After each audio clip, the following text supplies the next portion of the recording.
Welcome to the Friends with Money podcast, brought to you by Money Magazine, creating financial freedom for Australians since 1999. Hello and thanks for joining us for another episode of Friends with Money, Money Magazine's podcast to help you earn, save and achieve your financial goals. My name is Tom Watson, a senior journalist here at Money Magazine, and as always, it is a pleasure to be with you. It feels like it's been a long time coming, but the curtains are finally drawing on the year that was 2024. Don't worry though, dear listeners, this is not the last episode of Friends with Money for the year though. We've got a fascinating episode lined up for next week, plus more to come throughout the summer, because in podcast land, the episodes never stop. Today, we really wanted to carry on what has become a bit of a tradition on Friends with Money though, to take the opportunity to look back on the year and some of the major events and stories in the world of personal finance and banking and economics and investing that have really stuck with us.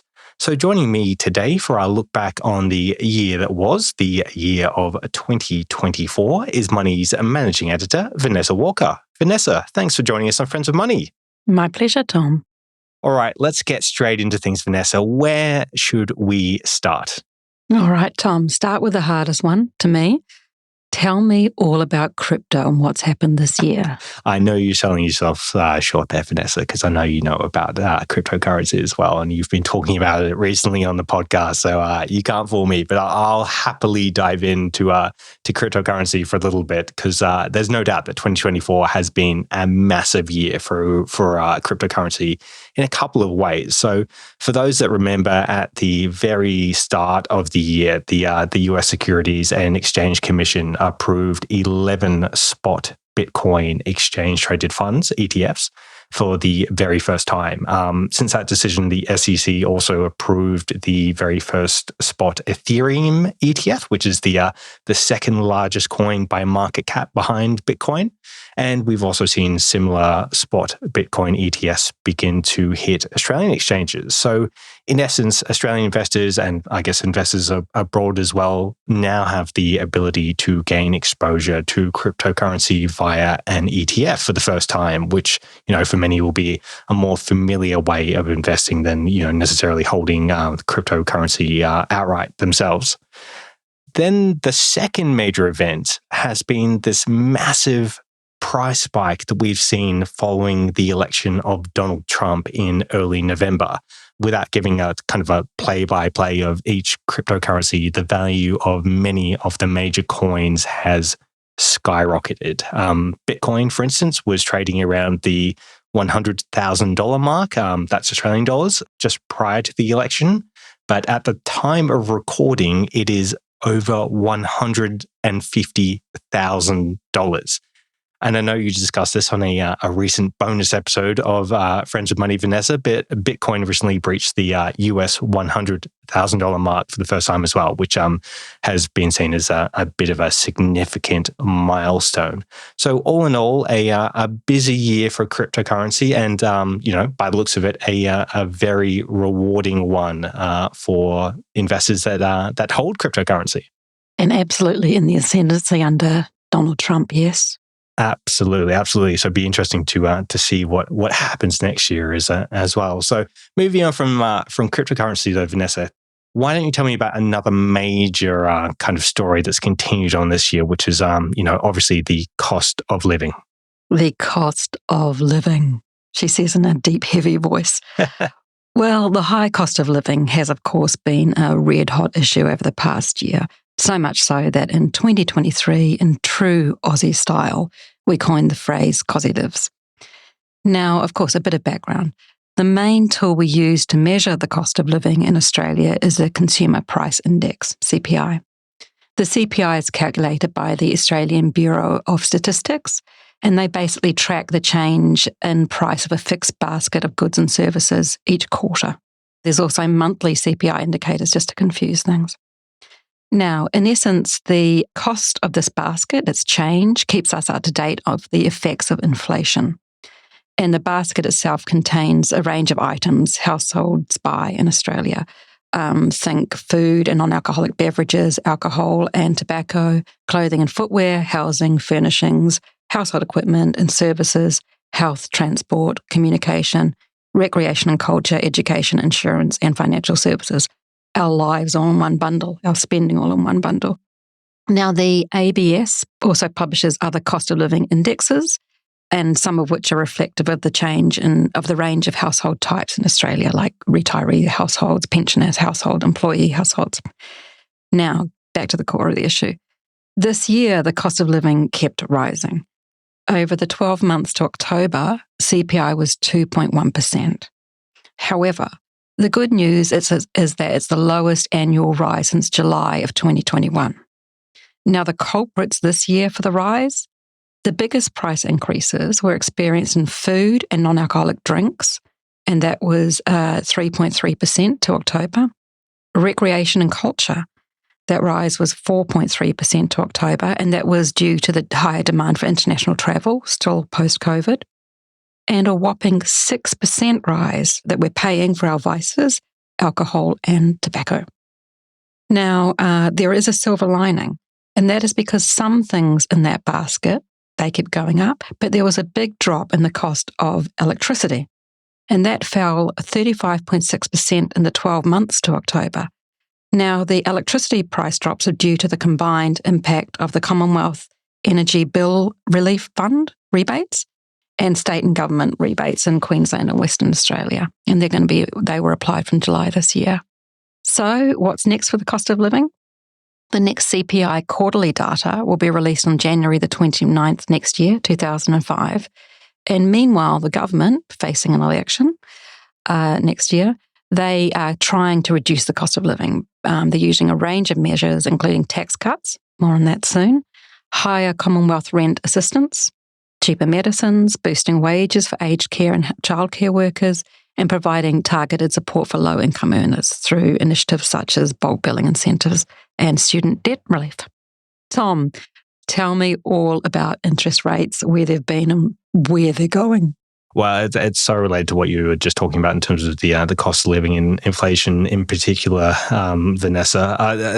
I guess I was thinking about this before we came on. If I was going to give out a prize, any prize this year, I think I'd give out a Dud of the Year award to interest rates, or more specifically, the lack of movement that we've seen on interest rates and the kind of hype that we've seen surrounding a cut this year that just hasn't materialized. So just to kind of, update everyone on the current situation, I'm sure everyone's aware, but the Reserve Bank held rates again in December at its December board meeting, and that means that it's done and dusted for the year, meaning that the official cash rate will remain at 4.35% going into 2025, as it did going into 2024. So as I said, what's been really interesting to see is the shift in expectations about a rate cut throughout the year. There are plenty of pundits that penciled in a rate cut in 2024, but those forecasts have been continually pushed back and back and back again throughout the year. And at this point, the latest expectations from, these experts seem to be that mortgage holders will have to wait until May 2025 before the RBA cuts rates. But who knows? As we've seen this year, that's the question we have to ask ourselves. Who knows? More importantly, though, the result of a year of no change to the official cash rate and, obviously flowing on to mortgage rates is that homeowners with a mortgage have had to continue to deal with the relatively high loan repayments that they've been paying for the past few years now. So still not an easy time for many. Yeah, very tricky. That is mortgage rates, that is interest rates. But tell me about something that you've mentioned already, something that's been a little bit brighter for households in the way of income tax cuts. Yes. So in a year of really bad economic news, tax cuts have been a very welcome thing. Now, fun fact, there are 13.1 million taxpayers in Australia, and this affected all of them, plus a trickle-down effect of their dependents, etc. So, in short, the Labor government's Stage 3 tax cuts came into effect from July the 1st this year, And those tax cuts were basically a tweaking of the tax rates and the tax brackets, i.e. how much you pay depending on your income. Now, the government reduced the 19% tax rate to 16% and the 32.5% tax rate to 30%. Then when it came to tax brackets, the threshold for the 37% tax bracket was increased from $120,000 to $135,000, and the threshold for the 45% tax bracket was increased from $180,000 to $190,000. Now, how much does this add up to in real life? The annual savings ranges from $354 to $4,529, depending, of course, on people's taxable income. The $4,529 gain for the top income earners actually adds $87 to their disposable income each week. For others, the savings are more modest.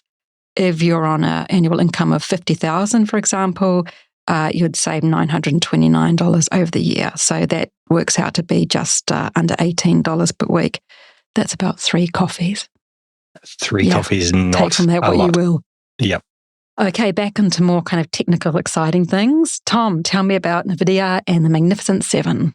Yes, I'd love to. It's definitely been one of the biggest stories in the world of investing this year. The Magnificent Seven, as people in the world of investing like to call the group of stocks, which include Alphabet, which is the parent company of Google, Amazon, Apple, Meta, which is the parent company of Facebook and Instagram, Microsoft, Nvidia, and Tesla.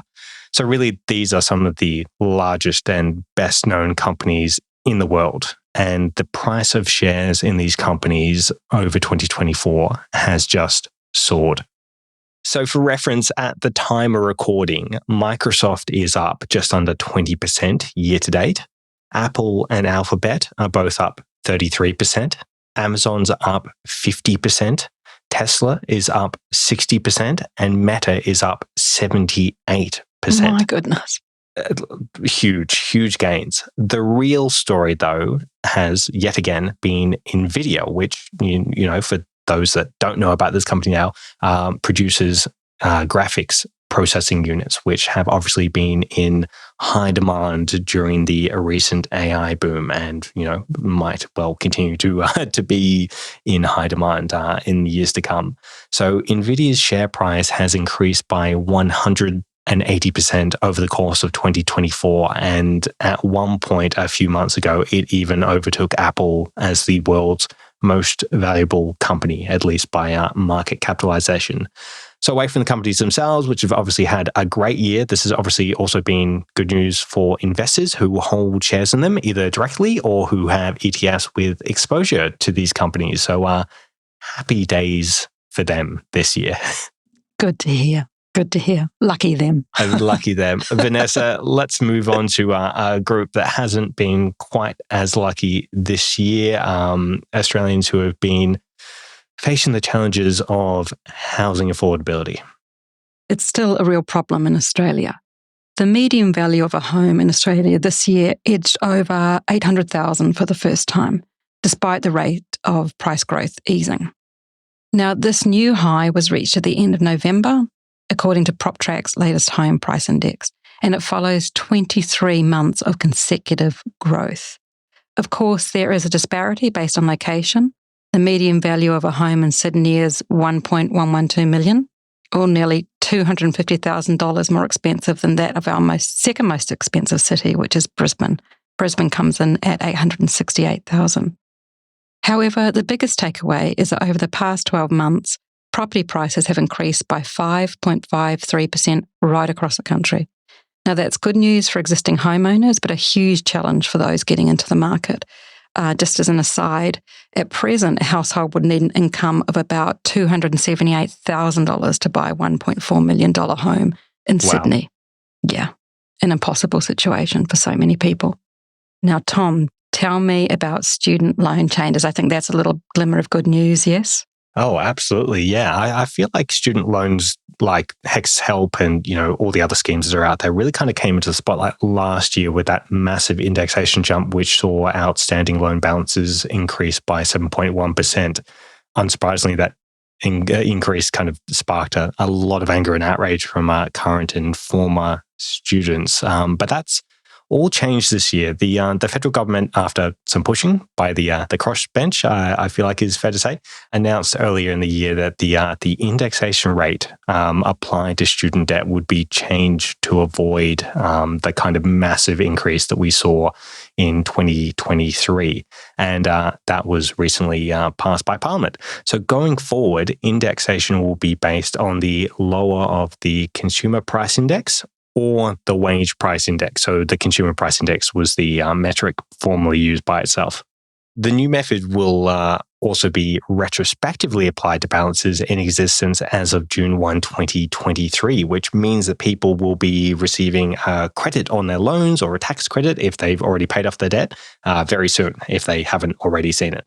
That was the kind of major change to student debt this year, but it wasn't the only policy announced in 2024. The federal Labor government also recently announced that if it is re-elected, it will wipe 20% of all student debt, roughly $16 billion. Obviously, there's a massive asterisk next to that, and we'll have to wait and see what becomes of it. But I'm sure it's something that students and former students will be keeping an eye on next year. Excellent. Vanessa, we are running out of time, but there's definitely one more area that I'd love you to touch on, and I'm sure you're keen to touch on as well. Can you tell us about the very best of the best for 2024? Best of the best. The best to last, as we say. Look, this is a shameless plug, but also probably one of the best things that our readers can read up on at the end of the year. Our best of the best issue is out now. In it, we let you know the best ETF managers, the best superannuation funds for a range of products, the best flexible home loans, credit cards, term deposits, investment, car loans, green loans, right down to the best actual cars, ICE and EV, and to top it off, the best wines and some fantastic summer reading. Pick it up. It's on newsstands now. We'll be kind of unveiling the 109 winners online throughout the next month. But here's a little spoiler to end with. The cheapest flexible home loan across all kind of lenders, banks, non-banks, boutique banks, and customer-owned banks, is the digital lender Unloan. And its a comparison rate starts with a 5. That's what people should really be aiming for. Another few tidbits. The best ETF manager in Australia is Vanguard Australia. The best super fund by performance is Mind Super, soon to be rebranded as Team Super. And the best online share broker is Superhero. That's enough from me. Buy an issue. It's $11.95. You will get hundreds, if not thousands of dollars of savings. And you'll find all 109 winners in that issue. As you said, Vanessa, I think that's some excellent summer reading for people to do. And if anyone's like me, who likes to kind of rejig their finances throughout the summer at the start of the new year, then what a kind of a great asset to have next to them, the best of the best edition of Money Magazine. I think that's an excellent place to leave things for today. And I think we've covered an absolute ton of ground. It's amazing to look back on some of those stories and think, was that really this year? Anyway, Vanessa, thank you so much for joining us today. It has been a pleasure. My pleasure. Thanks, Tom. That's it for this episode of the Friends with Money podcast. But don't forget to jump on our website, moneymag.com.au, for your daily dose of financial news. We can go grab yourself a copy of the latest edition of Money Magazine in all good newsagents. As always, Friends with Money will be right back in your podcast feed next week. So until then, I'm Tom Watson. Goodbye for now. Thanks for listening to the Friends with Money podcast. For credible, independent and easy to understand financial commentary, visit moneymag.com.au. Please remember that the views and opinions expressed in this podcast are general in nature, and further independent advice and research based on your personal circumstances should be sought before making an investment decision.